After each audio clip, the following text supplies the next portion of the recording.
Welcome children. आज से हम लोग मैथ्स की क्लास शुरुआत करने जा रहे हैं जनरल कॉम्पिटिशन्स के लिए। इसमें हम लोग कवर करेंगे हिंदी और इंग्लिश दोनों लैंग्वेजेस में, ताकि हिंदी मीडियम बच्चों को या इंग्लिश मीडियम बच्चों को कोई परेशानी ना हो। इसमें SSC CGL, SSC CHSL, MTS, DSSB, PRT, TGT, PGT, KVS, PRT, TGT, PGT, RRB, CDS, इन जैसे सारे एंट्रेंस एग्जामिनेशंस जो हैं उसकी पूरी तैयारी आपकी हो सके, इसकी कोशिश की जाएगी। सबसे पहले numbers, mathematics deals in numbers, maths में नंबर्स का प्रयोग होता है। तो सबसे पहले हम लोग बेसिक्स अपना स्ट्रॉन्ग करेंगे, ताकि मैथ्स के कंसेप्ट्स को, मैथ्स के कैलकुलेशंस को समझने में आपको कोई परेशानी ना हो। और अगर आपका कंसेप्ट क्लियर है, कैलकुलेशंस आपके स्ट्रॉन्ग हैं, तभी आप प्रॉपर टाइम मैनेजमेंट कर सकते हैं। इसलिए शॉर्ट ट्रिक्स का महत्व बहुत बढ़ जाता है। तो इस बेसिक्स क्लास में जो एकदम बेसिक्स से जो हम शुरू करेंगे, ताकि हमारा कमज़ोर से कमज़ोर स्टूडेंट भी, उसे भी कोई परेशानी ना हो, और बहुत बढ़िया अगर स्टूडेंट है तो वो भी बहुत चीज़ नया चीज़ सीख के जाए, ये हमारी कोशिश होगी। और जो भी हम सिलेबस पढ़ाएंगे वो एक क्रम से सारा कवर करेंगे, ताकि हमारा कमज़ोर से कमज़ोर बच्चा भी इतना एबल हो जाए, इतना कैपेबल हो जाए कि कोई किसी भी कंपटीशन में आराम से मैथ्स कर सके। खास करके हमारा फोकस किस पर होगा? एसएससी पर होगा, डीएसएससी पर होगा, रेलवेज अर्थात आरआरबी पर होगा, कंबाइंड डिफेंस सर्विस के सिलेबस पर होगा, और इन सब चीज़ों पर फोकस हमारा होगा। तो हम लोग शुरुआत करते हैं, और आज शुरुआत करेंगे हम लोग नंबर्स से। सबसे पहले नंबर्स, सबसे पहला नंबर हम लोग पढ़ेंगे नेचुरल नंबर। नेचुरल नंबर, इसी को हम लोग बोलते हैं काउंटिंग नंबर, या इसी को बोलते हैं आप कार्डिनल नंबर, या हिंदी में इसी को बोलते हैं प्राकृतिक संख्या या गिनती की संख्या, या गिनती की संख्या।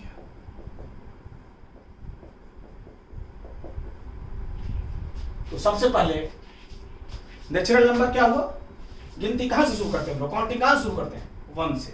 तो 1 2 3 4 5 एंड सो ऑन, इन्फिनिटी तक, अनंत तक। ये होता है नेचुरल नंबर। इसके बाद ओड नंबर। ओड नंबर हुआ विषम संख्या।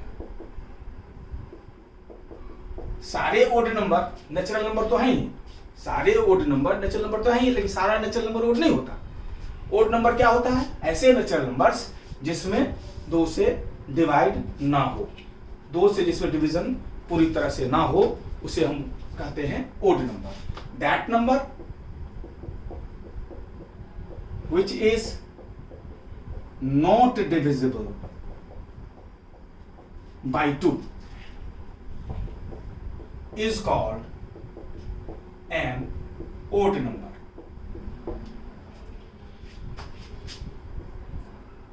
ऐसी संख्या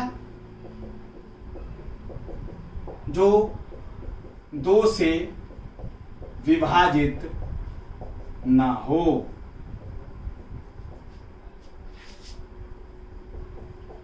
जिसमें 2 से डिवीजन ना हो, वो हो जाएगा हमारा ओड नंबर। इसके एग्जाम्पल्स क्या क्या है? 1 है, 3 है, 5 है, 7 है, 9 है, 11 है, 13 है, 1 3 5 7 9 11 13 and so on. These numbers are not divisible by 2, therefore they are odd number. Third हमारा है इवन नंबर। इवन नंबर होता है सम संख्या। ऐसी संख्या है जिसमें 2 से पूर्णतः भाग लग जाए, वो कहलाएंगी सम संख्या। That number which is exactly divisible by 2, that number which is divisible by 2 is called even number. ऐसी संख्याएं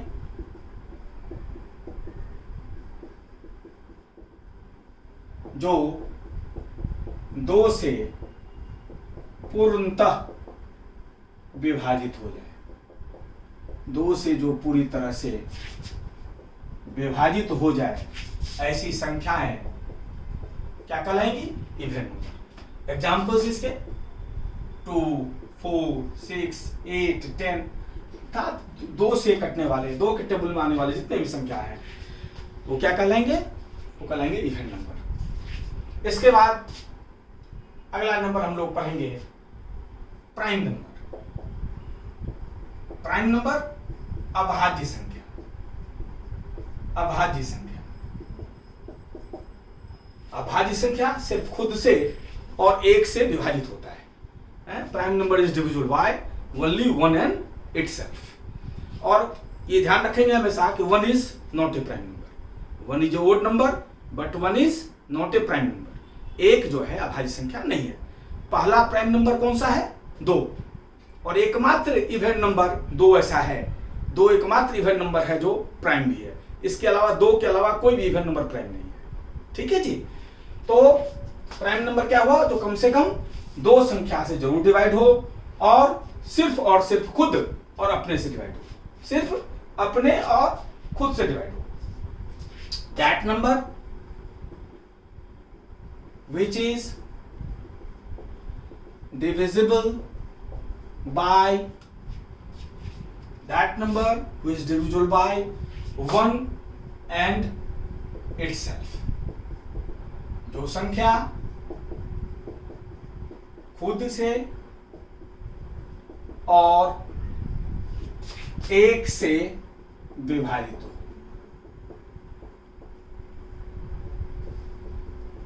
ध्यान रखें, नोट 1 जो है प्राइम नंबर नहीं है, पहला चीज। और दूसरा 2 is only even number which is prime 2। मतलब 2 एकमात्र ऐसी सम संख्या है जो अभाज्य भी है। 2 के अलावा कोई भी ऐसा सम संख्या नहीं है, कोई भी 2 के अलावा ऐसा इवन नंबर नहीं है जो कि प्राइम भी हो। तो 2 is only even number which is prime 2। इसके अलावा जितने भी प्राइम है वो सिर्फ ओड नंबर्स में ही कुछ होते हैं, और सारे ओड नंबर प्राइम नहीं हो सकते, लेकिन ऐसे ओड नंबर प्राइम होंगे जो सिर्फ ऐसे ओड नंबर प्राइम होंगे जो सिर्फ 1 से और खुद से करते हो। प्राइम नंबर का कुछ एग्जांपल्स देख लें हम लोग। पहला prime number 2, 3, 5, 7, 11, 13, 17, 19, 23, 29, 31, 37, 41, 43, 47 and so on. ये सारे नंबर्स क्या हैं? ये सब हैं प्राइम नंबर्स। ठीक है। इसके बाद हम लोग पढ़ेंगे कंपोजिट नंबर। कंपोजिट नंबर जिसको बोलते हैं भाज्य संख्या, भाज्य संख्या। ध्यान देंगे कि कंपोजिट नंबर्स ऐसे नंबर्स हैं जो कम से कम 3 संख्या से जो डिवाइड हो, वही नंबर हम कंपोजिट नंबर कहते हैं। That number which is divisible by at least 3 numbers। जो कम से कम ऐसी संख्याएं, ऐसी संख्या जो कम से कम 3 संख्याओं से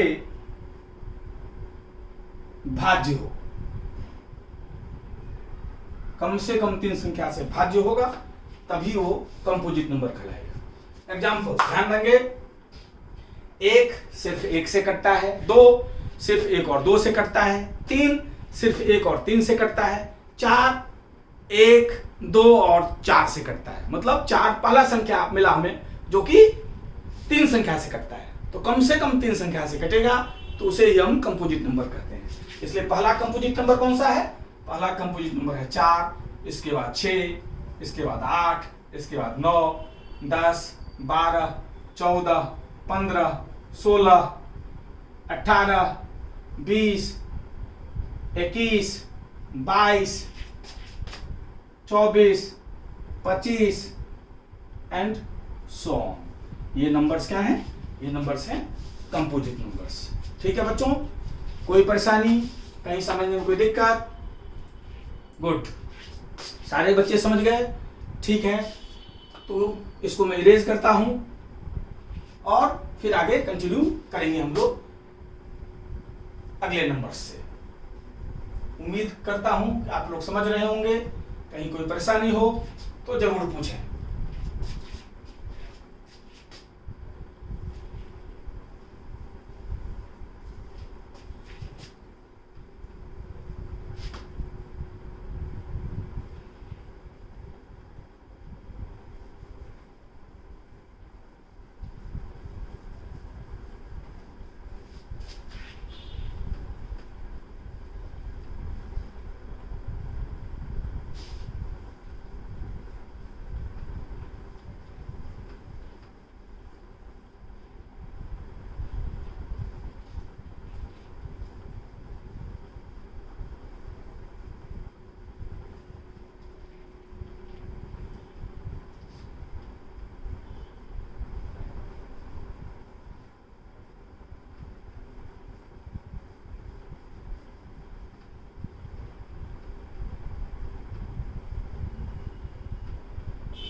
नाउ हम लोग 6th नंबर देखते हैं, that will be whole number. Whole number means पूर्ण संख्या। होल नंबर मीन्स पूर्ण संख्या। पूर्ण संख्या नेचुरल नंबर के फैमिली में एक सिर्फ एडिशनल एलिमेंट होता है, जीरो। नेचुरल नंबर के फैमिली में अगर एक जीरो को जोड़ दें हम, क्योंकि जीरो नेचुरल नंबर नहीं है, तो जीरो को जोड़ दें तो जीरो के अलावा बाकी जितने भी फैमिली मेंबर्स हैं होल नंबर के, वो नेचुरल नंबर भी होते हैं, अर्थात काउंटिंग नंबर भी होते हैं, प्राकृतिक संख्या भी होते हैं। तो होल नंबर शुरू होता है जीरो से, और जीरो के अलावा बाकी सारे एलिमेंट्स जो हैं इसके, ये नेचुरल नंबर ही होते हैं। ध्यान रखिएगा, zero is not a natural number. Not, ध्यान रखिएगा, zero is not a natural number, अर्थात जीरो प्राकृतिक संख्या नहीं है। लेकिन जीरो होल नंबर है, जीरो की शुरुआत। जीरो के अलावा बाकी जितने भी एलिमेंट होते हैं इसके, जितने भी अवयव होते हैं जीरो के अलावा बाकी सब, ये सब क्या है? नेचुरल नंबर भी है होल नंबर के साथ साथ। इसके बाद हम लोग करेंगे इंटीजर। इंटीजर मतलब पूर्णांक संख्या। पूर्णांक संख्या। इंटीजर में अगर इसको नंबर लाइन पर हम लोग एक्सप्रेस करें तो सेंट्रल में जीरो हो गया, लेफ्ट हैंड साइड में निगेटिव नंबर्स होते हैं, इधर बढ़ते जाएंगे, और इधर नेचुरल नंबर्स होते हैं। मतलब नेचुरल नंबर के इंटीजर के फैमिली में निगेटिव साइन अगर लग जाए नेचुरल नंबर्स में, तो क्योंकि नेचुरल नंबर तो शुरू होता है एक से, नेचुरल नंबर शुरू होता है कहां से? एक से। तो लेकिन अगर निगेटिव साइन उसमें लगाते हैं हम, तो निगेटिव सारे नंबर, ये भी नंबर जो है तब ये इंटीजर्स हो जाएंगे।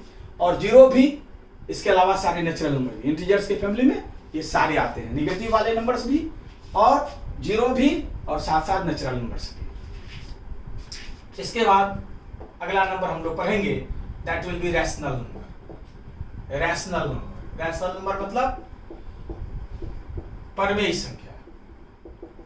रैशनल नंबर मतलब परमेय संख्या। परमेय संख्या क्या होता है? और फ्रैक्शन वाले नंबर्स, आप समझ सकते हैं इसको। फ्रैक्शन वाले जो नंबर्स होते हैं क्या होते हैं? वो रैशनल नंबर्स होते हैं। इसके अलावा फ्रैक्शंस के अलावा जितने ऊपर वाले नंबर्स हैं, ये भी जो 1 से 7 में जितने भी नंबर पढ़ा है हम लोगों ने, वो सब भी क्या है? रैशनल नंबर है। क्यों? क्योंकि सबको हम लोग रैशनल नंबर के रूप में एक्सप्रेस कर सकते हैं। रैशनल नंबर है क्या? दैट नंबर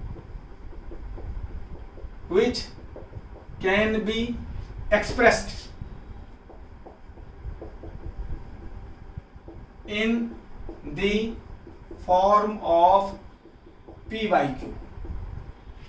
ऐसे नंबर,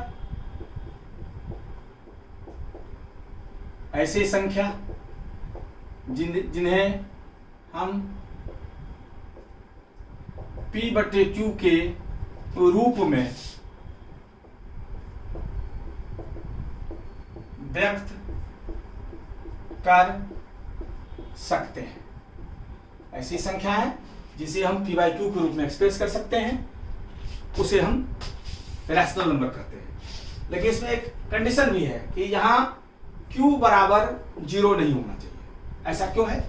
Q बराबर नीचे वाला जो है डिनोमिनेटर कभी भी जीरो नहीं होना चाहिए। ऐसा इसलिए है क्योंकि हम लोग जानते हैं किसी भी संख्या को अगर आप 0 से डिवाइड कर दें तो उसका मान इन्फिनिटी होता है, मतलब अनडिफाइंड। क्या होता है?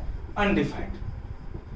इसीलिए मैथमेटिशियंस कहते हैं कि रैशनल नंबर वही है जिसमें Q 0 के बराबर नहीं हो। साथ साथ जो स्टैंडर्ड रैशनल नंबर है, क्या परंपरा है हम लोगों का, कोई बड़ा नंबर होता है तो ऊपर नीचे हम काट देते हैं। तब तक काटते हैं जब तक उसमें एक के अलावा कोई भी कॉमन चीज ना बचे, तब तक काट देते हैं न्यूमरेटर डिनोमिनेटर को, तब स्टैंडर्ड फ्रैक्शन होता है। इसलिए भी कहता है कि P और Q स्टैंडर्ड रैशनल नंबर होगा, उसमें P और Q के बीच में कोई भी कॉमन चीज नहीं हो, कॉमन फैक्टर नहीं होगा एक के अलावा। एक तो सब में कॉमन है, एक के अलावा कुछ भी नहीं होगा। Standard rational number. Rational number में एग्जांपल्स अगर देखें हम तो इसके दो कैरेक्टरिस्टिक्स हैं, ये भी समझ लें हम लोग।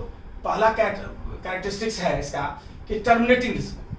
टर्मिनेटिंग डेसिमल इसका अर्थ क्या हुआ? इसका अर्थ अगर समझें हम लोग तो अगर Q से हम P में डिवाइड करें तो डिवीजन जो है कहीं ना कहीं समाप्त हो जाना चाहिए। टर्मिनेट मतलब एंड होना, समाप्त होना, तो उसको बोलते हैं टर्मिनेटिंग डेसिमल। मतलब जब Q से P में भाग करें तो डिवीजन समाप्त होना चाहिए। डिवीजन समाप्त होना चाहिए। जैसे एग्जांपल देखिए, जैसे सपोज दैट हम 1/2 लेते हैं। यहां आप 2 से 1 में डिवाइड करेंगे तो देखिए डिवीजन समाप्त हो जाएगा। समाप्त हो गया ना? तो ये हो गया आपका टर्मिनेटिंग डेसिमल। सही, कोई नंबर ले लीजिए, 3/4 लिया। देखिए 4 से 3 में डिवाइड करेंगे, 4 से 28, 4 पंचे 20। तो ये सब नंबर, ऐसे नंबर जो हैं जो टर्मिनेट हो जाते हैं कहीं, मतलब डिवीजन जिसमें समाप्त हो जाएगा, ऐसे नंबर्स रैशनल नंबर कहलाएंगे। और कंडीशन है अगर टर्मिनेट ना हो तो कम से कम, अगर टर्मिनेट ना हो तो कम से कम या तो पहला कंडीशन पूरा करे या दूसरा condition repetitive decimal. Repetitive decimal इसका क्या अर्थ हुआ?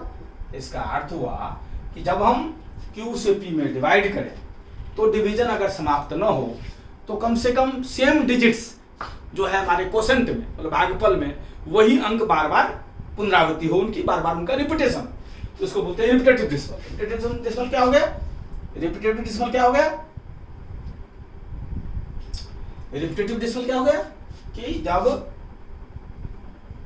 हम Q से P में डिवाइड करें, जब हम Q से P में डिवाइड करें तो कोसेंट्स में, तो कोसेंट में मतलब भागफल में सेम डिजिट्स रिपीट हो।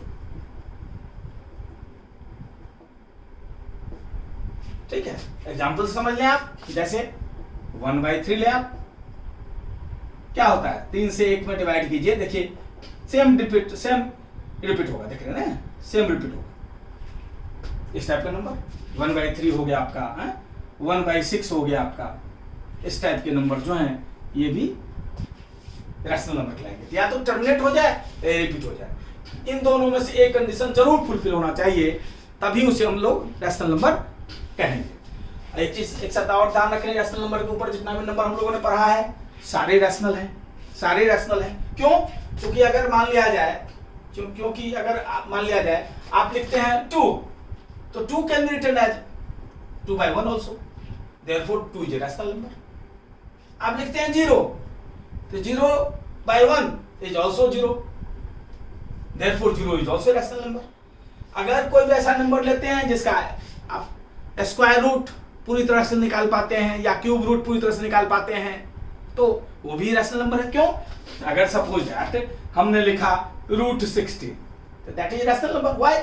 Because that can be written as 4/1, that can be written as +4 or -4, +-4, that is rational number because that can be again be written by upon 1 in the, that is cube root also, and that can be perfectly solved. That will be, suppose that is 3, that is cube root 27 3, that will be rational number. Therefore before rational number all the numbers what we have studied, those are rational numbers. These two are the conditions for being rational. Now we will study irrational number. Hope you all are understanding properly. If you have any problem you must ask. कहीं भी कोई समस्या हो जरूर पूछे। वैसे मैं कोशिश करता हूँ कि बच्चों को कोई समस्या ना हो, फिर भी कहीं भी कोई दिक्कत हो मैं ढंग से एक्सप्रेस करने की कोशिश करूंगा, समझाने की कोशिश करूंगा, इसलिए आप जरूर पूछें। और जितना पूछेंगे, जितना इंटरेक्शन रहेगा आपका, उतना ढंग से आप सीखेंगे। और मैथ्स बहुत इंटरेस्टिंग सब्जेक्ट है। मैथ्स जो है बहुत इंटरेस्टिंग सब्जेक्ट है। मैथ्स से डरने की कोई आवश्यकता नहीं, थोड़ा इंटरेस्ट कल्टीवेट कीजिए, सिखाना हमारा काम है। कितना भी बैकग्राउंड आपका कमजोर हो कोई दिक्कत नहीं है, सब चीज सीखी जा सकते हैं। अगर आपका इरादा मजबूत हो, आपको इच्छा हो कि ढंग से सीखें, मोटिवेशन लेवल आपका हाई हो, मेहनत कर सकते हो आप, तो सब चीज़ सीख सकते हैं, कहीं कोई दिक्कत नहीं है। कुछ बच्चे मुझे बराबर बात होती है हम लोगों से तो कहते हैं कि भाई मैथ्स में सर मैथ्स बचपन से ही बहुत कमज़ोर रहा है, मैथ्स देख के ही चक्कर आता है हमें। ऐसी कोई बात नहीं है। मैथ्स जब भी सीखना चाहे आप सीख सकता है, मैथ्स कोई भी सीख सकता है, बस ढंग से पढ़ने वाला होना चाहिए। और पढ़ाने वाला भी थोड़ा बहुत रोल है, लेकिन अधिक रोल स्टूडेंट्स का है। ओके, नाउ हम लोग अगला नंबर क्या पढ़ेंगे? अगला नंबर पढ़ेंगे हम लोग इरेशनल नंबर।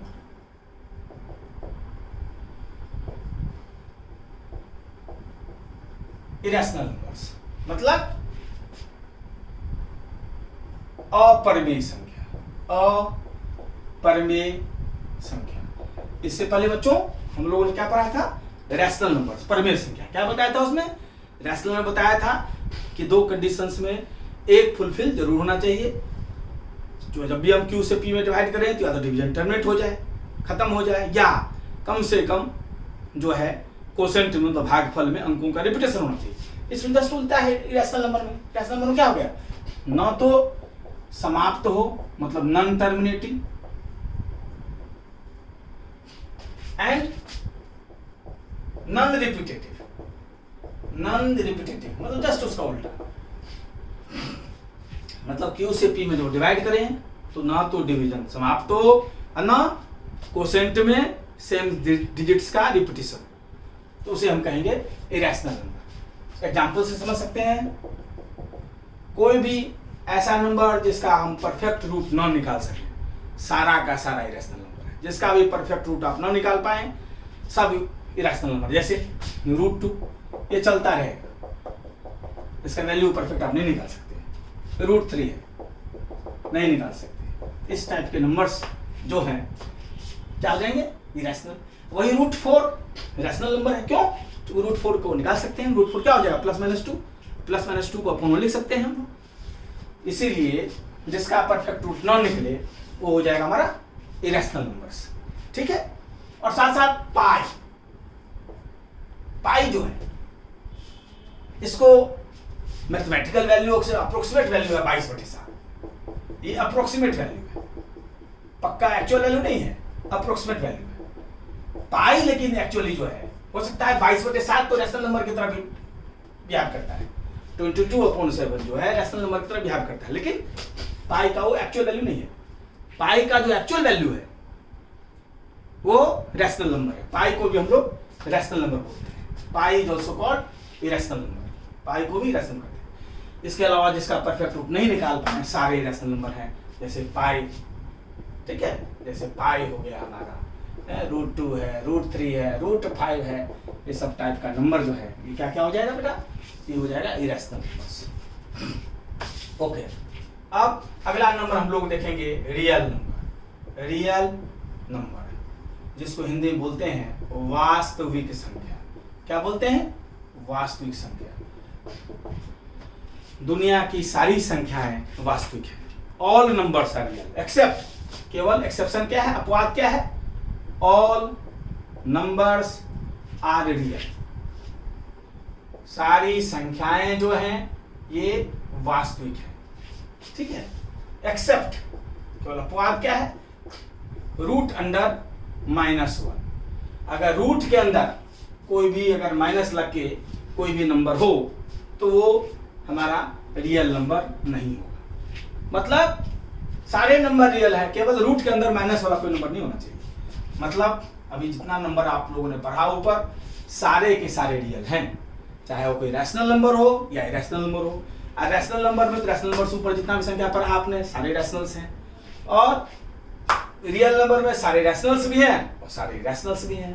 तो रियल नंबर क्या होगा एग्जाम्पल, जैसे आप √2 है ये भी है, √3 है ये भी है, जिसकी वैल्यू नहीं निकलता है इरेशनल नंबर है ये भी रियल है, जिसका निकल जाता है ये भी है, ठीक है, 0 भी है, 2 भी है, माइनस वाला नंबर भी है,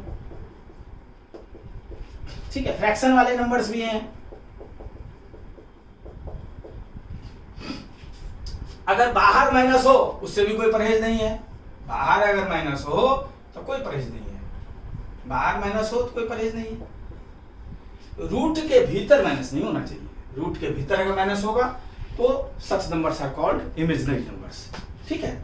ये सब सारे नंबर्स जो हो गए आपके रियल नंबर। इसके बाद हम लोग पढ़ेंगे इमेजिनरी नंबर। अगला नंबर कौन सा है? Imaginary number. इमेजिनरी नंबर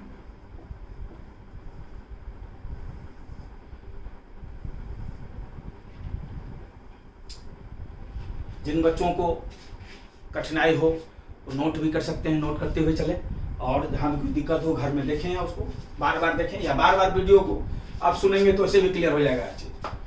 कितनी भी परेशानी हो बार बार वीडियो को देखेंगे तो एकदम क्लियर हो जाएगा। कहीं भी कोई दिक्कत हो क्लास में तो पूछिए आप, और जो बच्चे क्लास के बाहर देखना चाहते हैं वीडियो, वो भी सारा चीज़ बार बार देखेंगे तो ऐसे ही समझ में आ जाएगा हर चीज़। इमेजिनरी नंबर, इमेजिनरी नंबर को हिंदी में बोलते हैं काल्पनिक संख्या।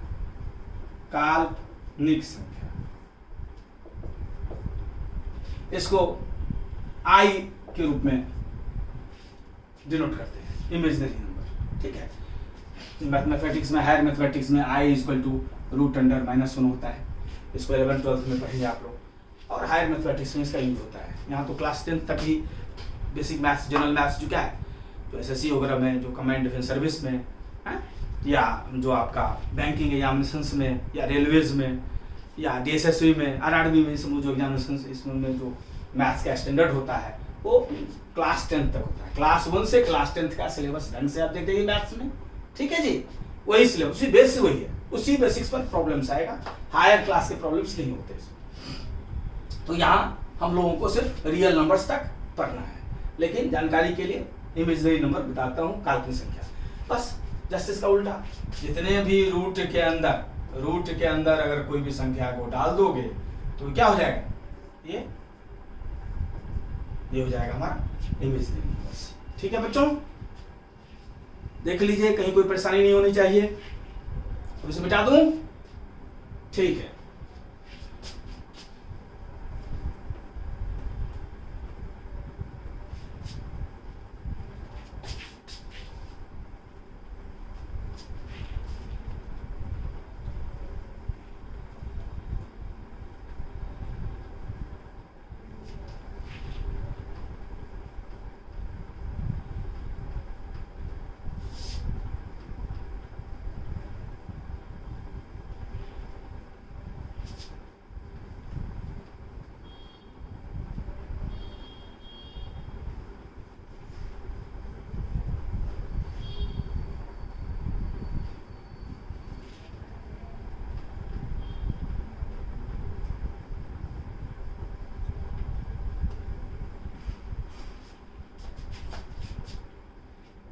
अब बच्चों जो नंबर्स हम लोगों ने पढ़ा अभी तक उसका एक चार्ट देख लेते हैं ताकि आप लोगों को कभी भी दिक्कत न हो।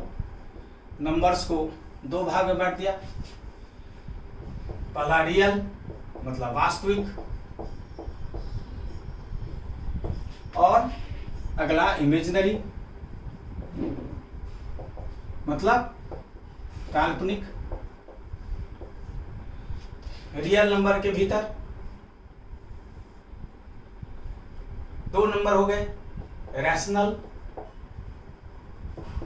मतलब परिमेय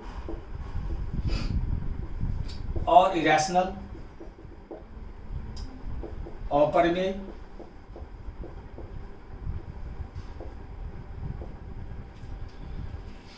रैशनल नंबर के भीतर में सारे हो गए इंटीजर्स, पूर्णांक।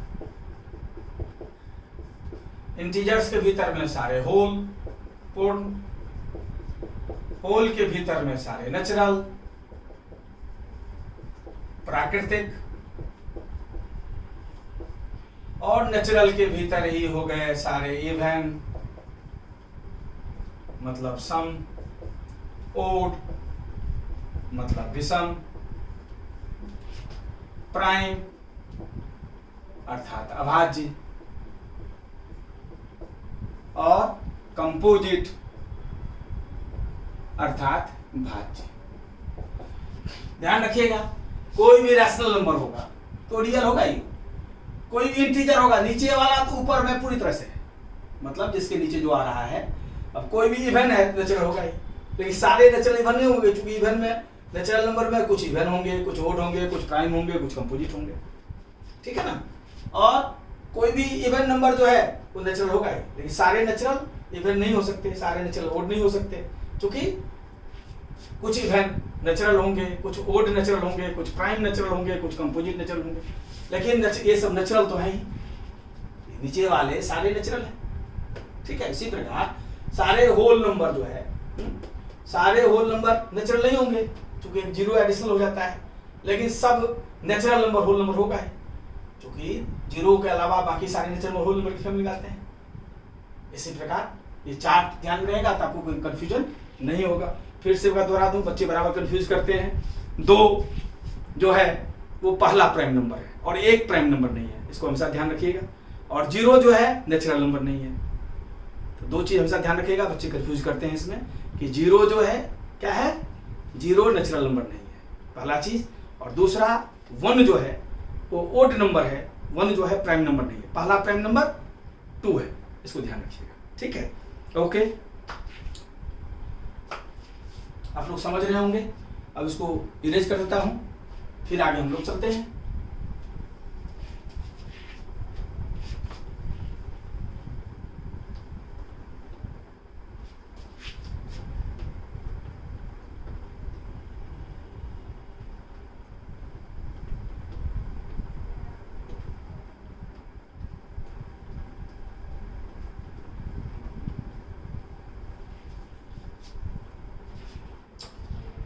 अब बच्चों हम लोग पढ़ेंगे rule of divisibility. Rule of divisibility, भाज्यता के नियम, इसकी जानकारी होनी चाहिए।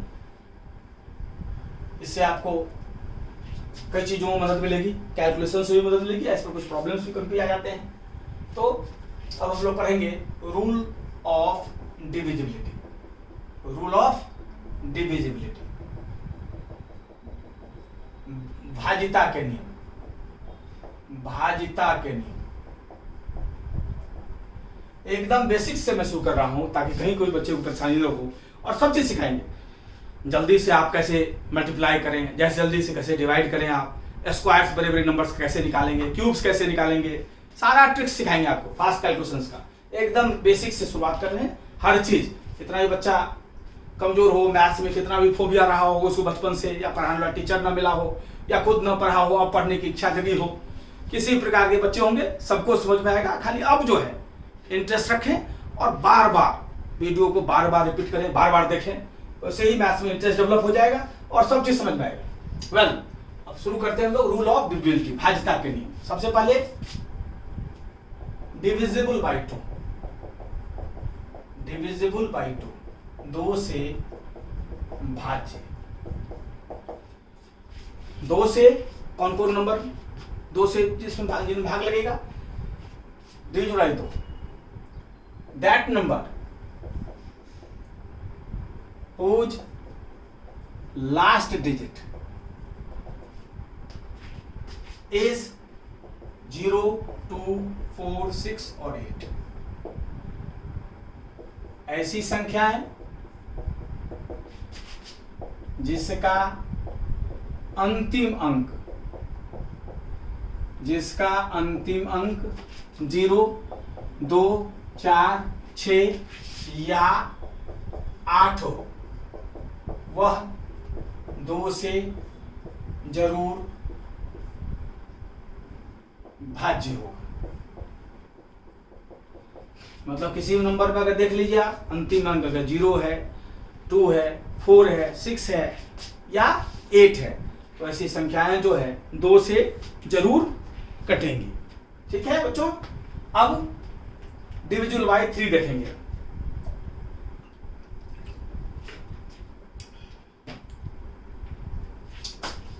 Divisible by 3,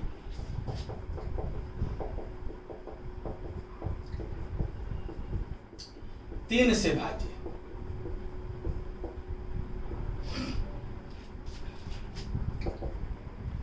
If sum of digits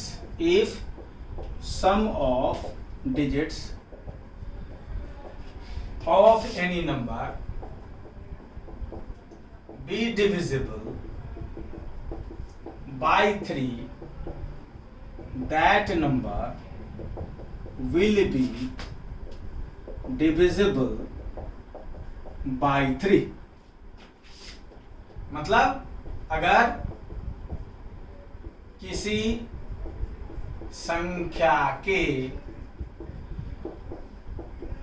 अंकों का योग 3 से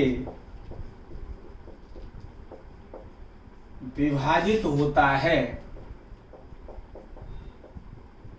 तो वह संख्या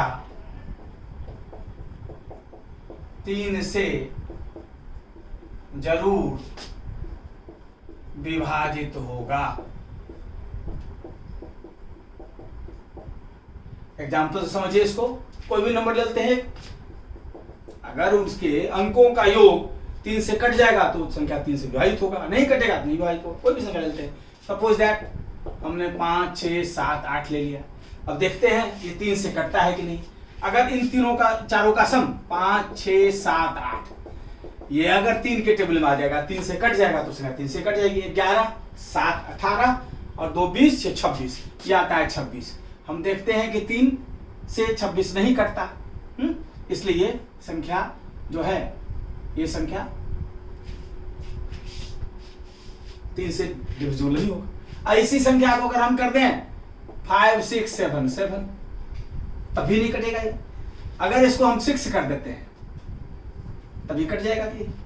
अब 5, 6 प्लस 7 प्लस 6 कितना हो गया? 5, 6, 11, 7, 18 to 20, 24।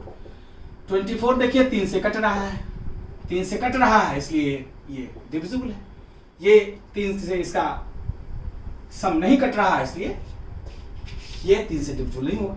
मतलब अब अंकों को जोड़कर देख लें, अगर अंकों का योगफल जो है, अंकों का जो एडिशन है वो 3 से कट जाता है तो डिविजिबल बाय 3 होगा, नहीं कटता तो 3 से डिविजिबल नहीं होगा।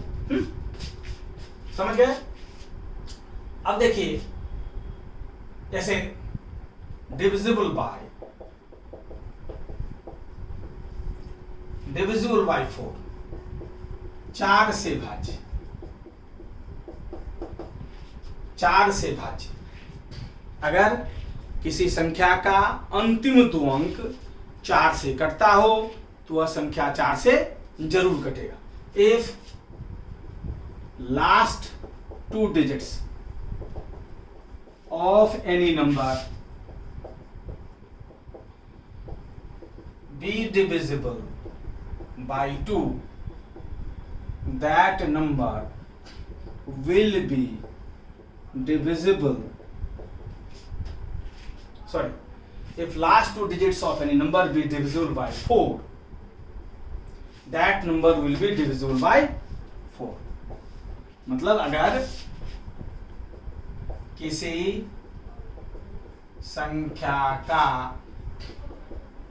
अंतिम दो अंक 4 से कटते हों तो वह संख्या 4 से जरूर कटेगा। एग्जाम्पल, कोई भी संख्या मान लिया कि 16 है लास्ट में नंबर से, जैसे रख लिया हम 5, 6, 7। अब देखिए 16 जो है ये चूंकि 4 से कटता है, लास्ट में 2 डिजिट ही है तो संख्या 4 से जरूर कटेगा। जैसे 00 है तो 0 किसी भी संख्या से कटता है, 2 0 होगा तो भी 4 से डिविजिबल ही है। इसके पीछे आप कुछ भी रख दो, कितने भी रख दो, 4 से जरूर कटेगा। सपोज दैट हमने सब का सब हमने प्राइम नंबर डाल दिया, फिर भी ये कटेगा क्योंकि लास्ट में 2 डिजिट जो है कट रहा है। ऐसे कुछ भी रख लें आप, 24 4 से कट रहा है, इसके आगे कुछ भी रहे, कितने भी नंबर रहे, कोई भी नंबर आप रख दें, कोई मतलब नहीं है।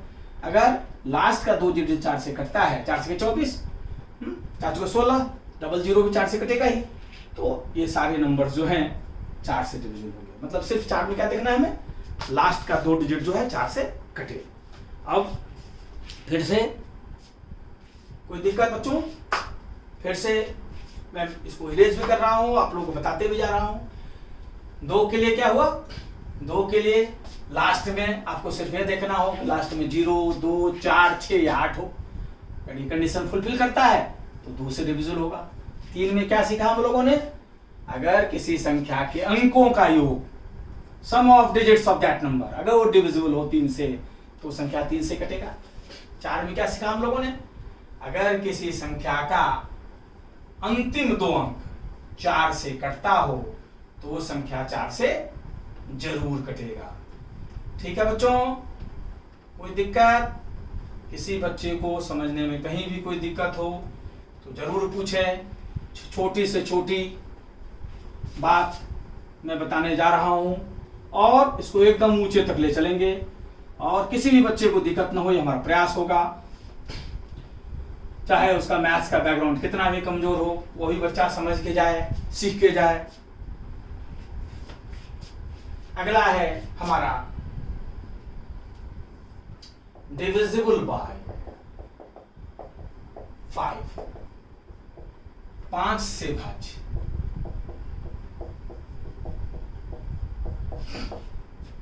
5 से भाज्य, 5 से भाज्य अगर किसी भी संख्या का अगर अंतिम अंक 0 या 5 हो तो संख्या 5 से जरूर कटेगा। If last digit of any number be 0 or 5, that number will be divisible by 5। मतलब अगर किसी संख्या का अंतिम अंक 0 या 5 हो तो वह संख्या 5 से जरूर कटेगा। मतलब 5 में तो सीधे आंख से ही आप देख लेंगे, लास्ट में 0 या 5 हो तो संख्या 5 से जरूर कटेगा। ठीक है बच्चों,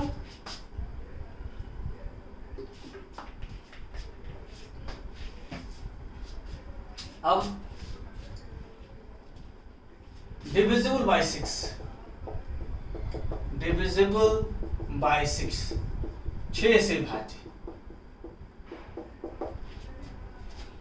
कोई भी संख्या अगर 2 और 3 दोनों से कट जाए, कोई भी संख्या अगर 2 और 3 दोनों से कट जाए तो 6 से जरूर कटेगा। इफ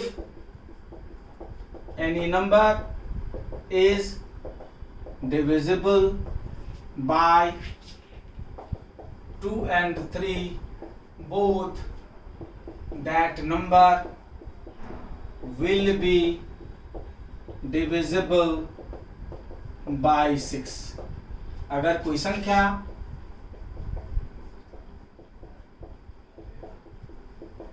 दो और 3 दोनों से भाज्य हो तो वह 6 से जरूर कटेगा। अब एग्जाम्पल से देख लें आप। 2 के लिए 2 से टेस्ट करना हो तो जानते ही हैं हम लोग, लास्ट में 0 2 4 6 8 हो। और 3 के लिए क्या बताए थे, अंकों का जोड़ 3 से कटे। अगर दोनों कंडीशन फुलफिल करता है तो 6 से कटेगा। जैसे एग्जाम्पल 36। अब ये देखना हो कि ये 6 से कटता है कि नहीं। लास्ट में 6 है तो 2 से कट रहा है ये, ठीक है जी। और 3 से कटने के लिए 3 + 6 9। देखिए 3 से कट रहा है, इसका अर्थ है 2 और 3 दोनों से कट रहा है ये, इसलिए 6 से कटेगा। मैंने छोटा नंबर लिया है, किसी भी नंबर के लिए अप्लाई होगा। अगर 2 और 3 दोनों से कटे तो 6 से कटेगा। बच्चों 7 वाला जो है रूल जो है वो कोई काम का नहीं है, क्योंकि इस रूल का प्रयोग तो हम लोग जल्दी से प्रॉब्लम्स को करने के लिए करते हैं। और 7 का जो भी ट्रिक्स है उसे जल्दी तो डिवाइड कर लेंगे हम लोग, इसलिए 7 का हम लोग छोड़ देते हैं। डिविजिबल बाय 8 ये हमारे काम का है। 8 से भाज्य, जैसे 4 में क्या पढ़ा था हम लोगों ने, अगर किसी संख्या का अंतिम 2 अंक 4 से कटता हो तो संख्या 4 से कटती थी। और 8 में क्या है, 8 में क्या है, अगर किसी भी संख्या का आखिरी 3 अंक 8 से कटता हो तो संख्या 8 से कटेगा। If last 3 digits of any number be divisible by 8, that number will be divisible by 8। अगर किसी संख्या के अंतिम 3 अंक 8 से कटते हों तो वह संख्या 8 से जरूर कटेगा। ठीक है जी। मतलब एग्जाम्पल देख लें, एग्जाम्पल से और बढ़िया समझ में आएगा। जैसे 512 है ना, ये 3 अंक की संख्या 8 से नहीं कट रहा है। 8 से 48, 3 पर 2 8 32, ठीक है। 1 से कट रहा है, इसके आगे कुछ भी रख दो, कितने भी रख दो, वो संख्या 8 से कटेगा।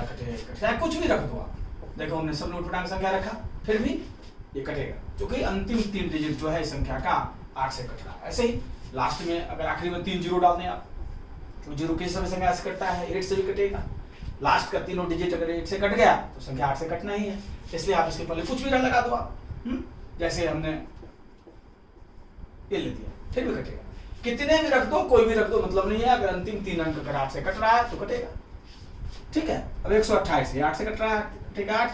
8 से 48, पीछे आप कुछ भी रख दो, जैसे हमने रख दिया, फिर भी कटेगा। ये कितने भी अंकों की संख्या हो, कोई भी संख्या हो, उससे मतलब नहीं है, वो संख्या कटेगा ही कटेगा अगर लास्ट का 3 डिजिट 8 से कटता है। ठीक है, क्लियर है बच्चों। अब हम लोग करेंगे डिविजिबल बाय 9। डिविजिबल बाय 9 से भाज्य, बिल्कुल 3 की तरह। अगर अंकों का जोड़ 3 से कटता था तो संख्या 3 से डिविजिबल होता था, और जो अंकों का जोड़ अगर 9 से कटेगा तो संख्या 9 से डिविजिबल होगा। If sum of digits of any number be divisible by 9, that number will be divisible by 9। अगर किसी संख्या के अंकों का योग 9 से कटता हो तो वह संख्या 9 से जरूर कटेगा। ठीक है, एग्जाम्पल देख लो कोई भी आप, जैसे ज्यादा बड़ा छोटा ही लेते हैं, जैसे 6 3 अब 9। अब देखिए ये एड 6 3 9 कितना, 6 3 और 9 कितना हुआ, 18। ये 9 से कट रहा है, इसका अर्थ 9 से कट जाएगा। कोई भी संख्या, मैंने एक सिंपल लिया है ताकि आपको समझने और दिक्कत हो। 6 3 कोई भी संख्या जिसके अंकों का जो डिजिट्स का सम 9 से कट जाएगा, वो संख्या 9 से कट जाएगा। ठीक है बच्चों, देख लो, कहीं भी कोई किसी बच्चे को दिक्कत हो तो फिर से एक्सप्लेन कर देंगे। 5 वाला क्या बताया था, डिविजिबल बाय 5, अंतिम अंक 0 या 5 हो तो संख्या 5 से कट जाएगा। 6 का क्या बताया था, कोई भी संख्या अगर 2 और 3 दोनों से कटता है तो 6 से कट जाएगा। ठीक है जी। 8 का क्या बताया, 8 का अगर किसी भी संख्या का अंतिम 3 अंक 8 से कट जाता हो तो वो संख्या 8 से कट जाएगा। 9 का क्या बताया, किसी भी संख्या के अंकों का जोड़, अंकों का एडिशन अगर 9 से कट जाता है तो वो संख्या 9 से कट जाएगा। ठीक है बच्चों। 2 का क्या बताया था, कोई भी संख्या जिसकी आखिरी में, इसका आखिरी अंक 0 2 4 6 8 हो वो संख्या 2 से जरूर कटेगा।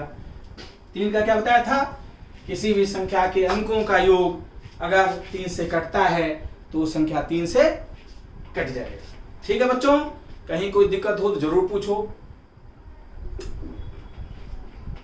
ठीक है बच्चों।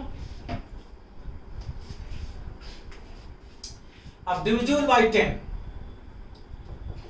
डिविजिबल बाय 10, 10 से भाज्य। ये तो हमारे सारे बच्चे जानते ही होंगे, आखिरी अंक अगर 0 हो तो संख्या 10 से जरूर कटेगा। मतलब इफ लास्ट डिजिट बी 0, अगर किसी संख्या का आखिरी अंक 0 हो तो वह 10 से भाज्य होगा। ठीक है बच्चों। अब हम लोग करेंगे डिविजिबल बाय 11, डिविजिबल बाय 11। ये हमारा शायद 8th नंबर था और ये 9th। डिविजिबल बाय 11 मतलब 11 से भाज्य, 11 से भाज्य।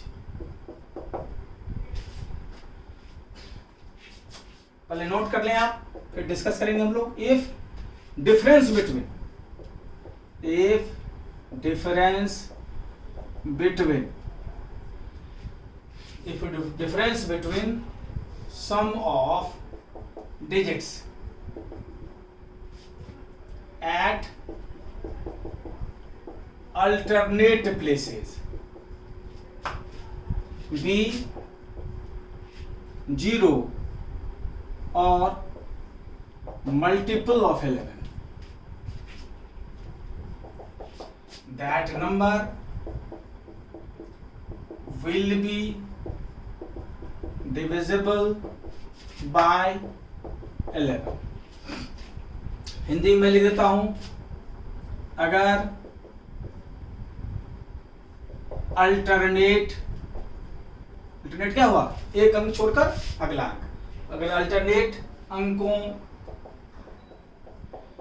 के योग के बीच का अंतर 0 या 11 का गुणज, गुणज मतलब टेबल में हो, पहाड़े में हो, 0 या 11 का गुणज हो तो वह संख्या 11 से जरूर विभाजित होगा। ठीक है बच्चों, एग्जाम्पल से सारे बच्चों को आ जाएगा समझ में। जैसे देखिए एक एग्जाम्पल लिया 1331। अब ये देखना है 11 से कटेगा कि नहीं कटेगा। तो रूल क्या कहता है, एक अंक छोड़कर एक अंक, एक के बाद 3 है ना, क्या होता है एडिशन 4, और यहाँ अल्टरनेट क्या है 3 और 1।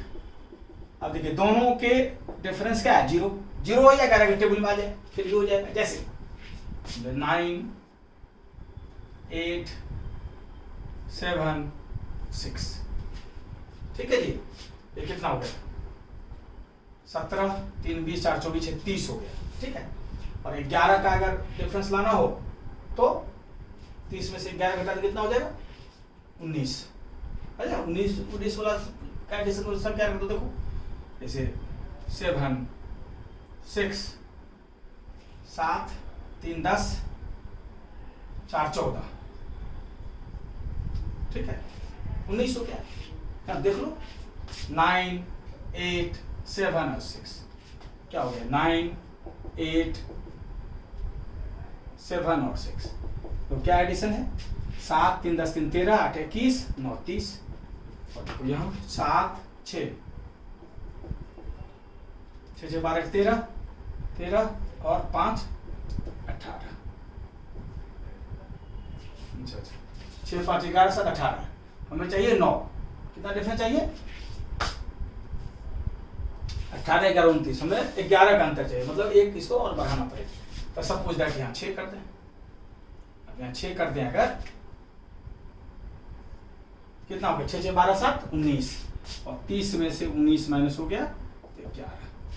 मतलब अल्टरनेट डिजिट्स का सम के बीच का डिफरेंस या तो 0 हो या 11 के टेबल में आए। क्लियर है बच्चों? अगर कोई प्रॉब्लम है तो एक और एग्जाम्पल देख लेते हैं हम लोग। 7 6 8 8 से 14 और 7 21 21 10 दे दो इसको तो 6 और 4 देख लो 7 6 13 और 8 कितना हो गया 7 6 8 8 से 14 7 21, इसमें से 6 4 10 माइनस करो 11, मतलब 11 या 11 के टेबल में कोई संख्या डिफरेंस हो जाए तो संख्या 11 से कट जाएगा। ठीक है बच्चों, आ गया समझ में? कहीं कोई दिक्कत नहीं? ये कुछ बच्चे कर रहे हैं ये कट गया सर, तो ठीक है इसको एग्जाम्पल्स को ऊपर लेते हैं, इसको ऊपर लेते हैं हम लोग। जैसे 7 7 6 6 4 8 है ना, कितना हो गया 7 और 6 13 और 13 8 21, 7 प्लस 6 प्लस 8 कितना हुआ 21, और ये 6 और 4 10, तो डिफरेंस क्या है 11, 11 के टेबल में आ गया कट जाएगा। मतलब अल्टरनेट डिजिट्स के सम के बीच का डिफरेंस जो है 11 हो, 11 के टेबल में हो 11 22 33 या 44 या 0 हो तो संख्या 11 से जरूर कट जाएगा। ठीक है बच्चों, अब उसको इरेज कर दूं, कोई भी दिक्कत हो जरूर पूछें। ठीक है बच्चों, कोई दिक्कत नहीं? ओके ठीक है, तो मैं इरेज करता हूं। सब चीज पढ़ेंगे हम लोग, धीरे धीरे पढ़ेंगे, आराम से पढ़ेंगे, किसी बच्चे को कोई दिक्कत ना हो, कहीं भी कोई परेशानी हो, कोई भी दिक्कत हो तो जरूर पूछें, और बार बार वीडियो को देखें, चीजें एकदम क्लियर हो जाएंगी, एकदम आराम से समझ में आएगा, कहीं कोई परेशानी नहीं होगी। ठीक है बच्चों, अब इतनी जानकारी के आधार पर ही हम लोग बहुत से नंबर्स का डिविजिबिलिटी निकाल सकते हैं। इतनी ही जानकारी के आधार पर बहुत चीज निकाल लेंगे हम लोग, बहुत संख्याओं का डिविजिबिलिटी हम लोग निकाल सकते हैं आराम से, कहीं कोई परेशानी नहीं होगी। ठीक है बच्चों, चलिए इससे पहले मैं थोड़ा एक और नंबर बताता हूं आपको, को प्राइम नंबर। को प्राइम नंबर ये क्या होता है? सहअभाज्य संख्या। क्या होता है बच्चों? सहअभाज्य संख्या। मतलब ऐसे नंबर्स जिसमें 0 और 1 के अलावा कोई भी कॉमन फैक्टर न हो। 0 और 1 के अलावा अगर दिए गए नंबर्स में कोई कॉमन फैक्टर नहीं है तो ये नंबर्स क्या कहलाएंगे? को प्राइम कहलाएंगे, सहअभाज्य। If there is no common factor except 1 in given numbers those are called co-primes। अगर दिए गए संख्याओं में एक के अलावा कोई भी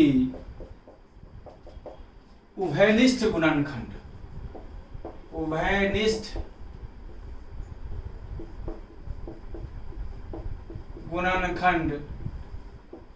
न हो तो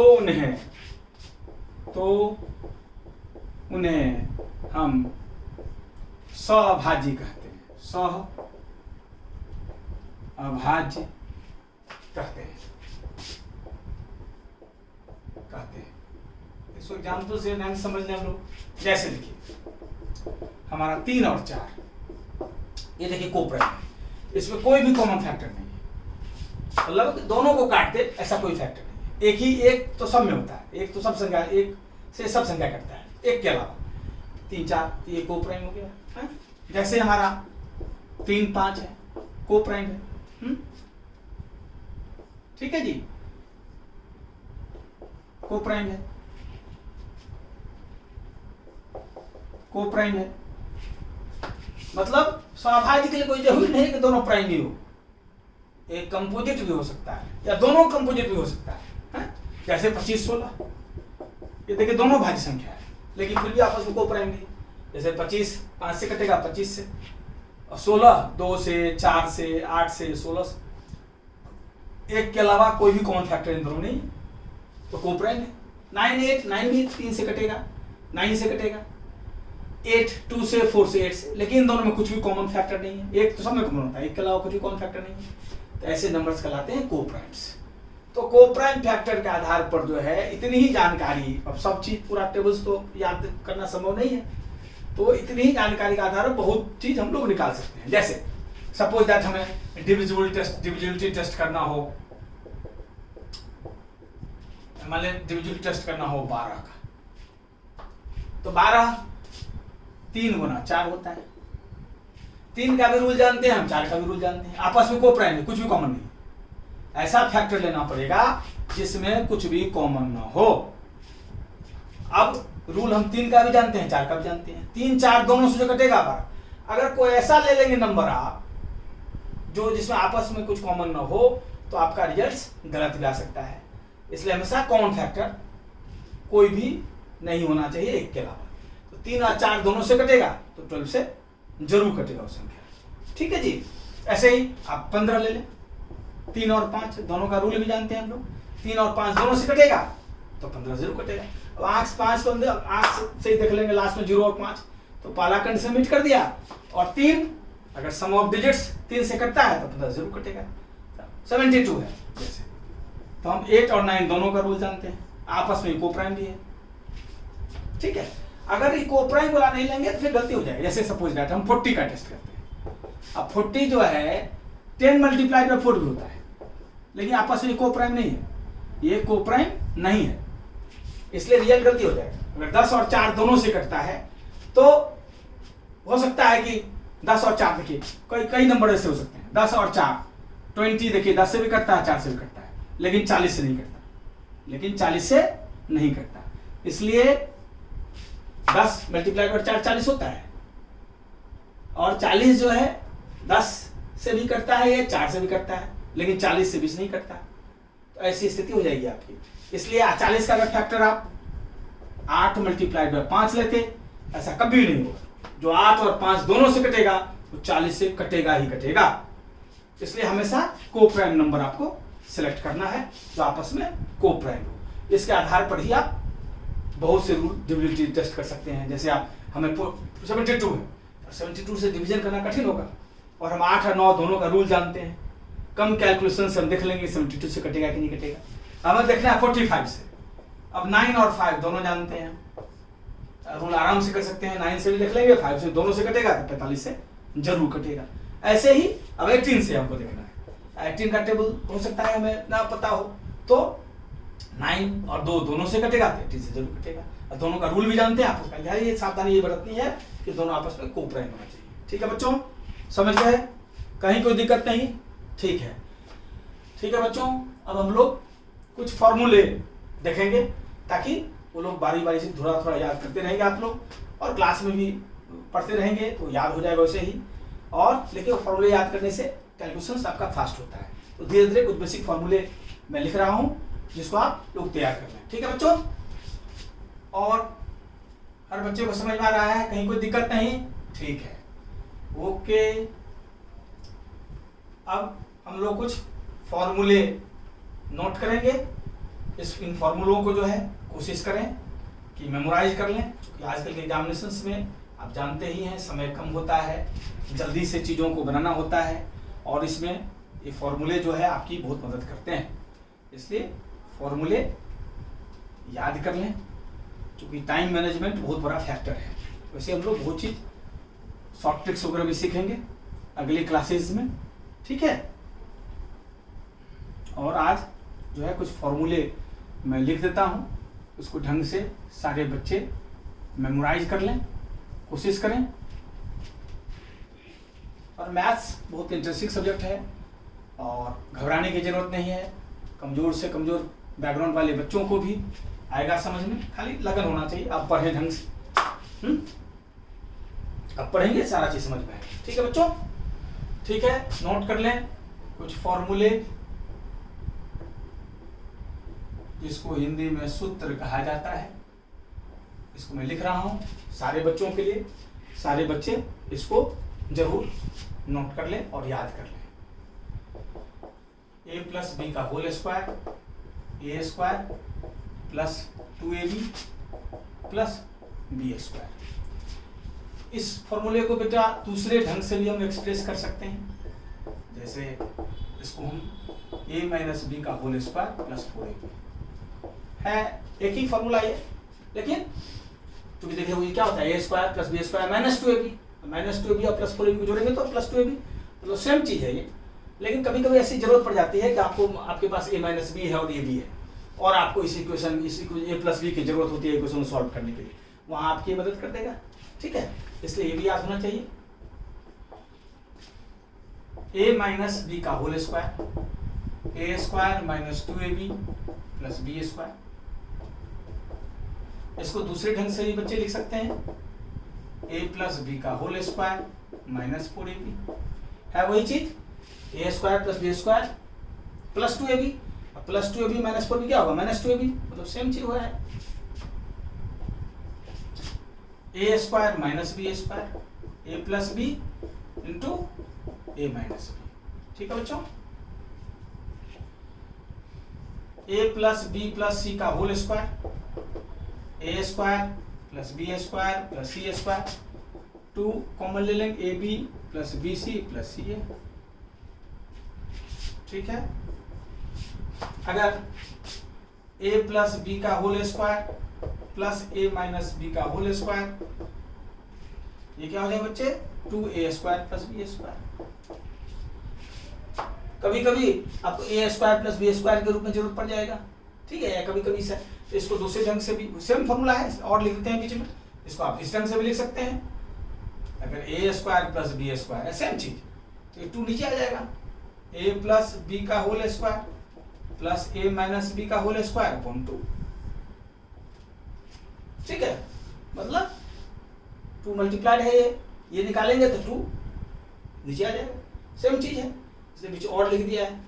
ठीक है बच्चों, नोट कर लो। ठीक है, मैं इरेज कर दूं, ओके।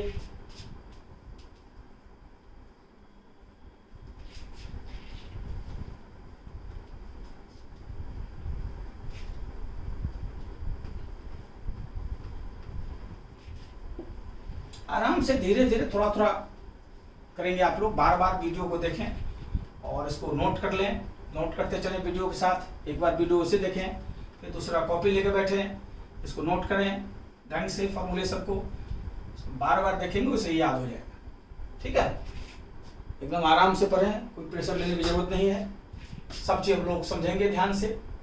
a प्लस बी का whole square minus a minus B का होल स्क्वायर।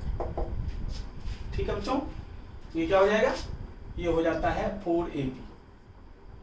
4ab इसी को दूसरे ढंग से अगर लिखें तो ये b अगर नीचे आ जाएगा तो क्या आ जाएगा, a प्लस बी का whole square minus a minus B का होल स्क्वायर अपॉन, अगर इसको 4 कर दें तो ये बराबर a भी हो जाएगा। सेम चीज है, तो b के रूप में कभी जरूरत पड़े तो इसको यूज कर सकते हैं आप। 9th a प्लस बी का whole cube, a cube plus 3ab a plus B into B cube. इसी को अगर आगे बढ़ा दें आप, तोड़ दें तो ये क्या हो जाएगा, a cube plus 3a square B plus 3ab square plus B cube. Same चीज है, बहुत बच्चों को इस ढंग से भी याद रहता है, इस ढंग से याद होगा तो कॉमन मान लेने में सुविधा होगी। दोनों ढंग से पता होना सेम चीज है। अब a माइनस बी का होल क्यूब है, a cube minus 3ab a minus B cube, या दूसरे ढंग से इसको लिख सकते हैं आप, a cube minus 3a square B plus 3b square minus B cube. इसी का एक्सप्रेशन है। ठीक है बच्चों, नोट कर लिया? ठीक है, इसको इरेज कर दूं? ओके,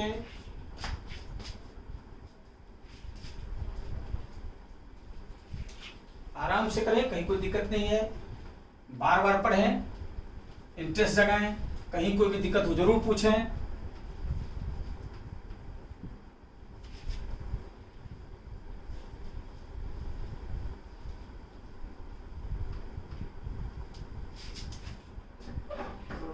ठीक है बच्चों, 11th a cube plus B cube a plus B a square minus A B plus B square, a cube minus B cube a minus B a square plus A B plus B square.